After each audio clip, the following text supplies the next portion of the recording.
Hello everyone, welcome back to NV collection.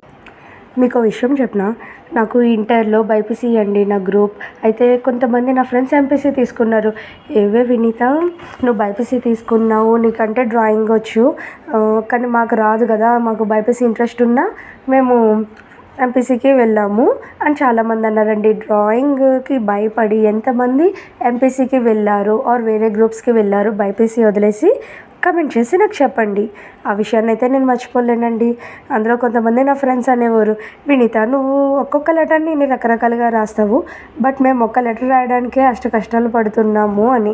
ఎందుకండి, చాలా సింపుల్గా కొంచెం లాజికల్గా ఆలోచిస్తే ఈ లెటరింగ్ అన్నది వెరీ ఈజీ అండి. ఇలా బాక్సుల్లో డివైడ్ చేసుకుని ఒక సెంటర్ లైన్ గీసుకుని అటు ఎంత ఉందో ఇటు అంతే అన్నట్టుగా డ్రా చేసుకుంటే అయిపోద్ది కదా. అండ్ ప్రాక్టీస్ అండి, ప్రాక్టీస్ మేక్స్ మ్యాన్ పర్ఫెక్ట్. ఇలా డయాగ్రామ్స్కి గీయాలని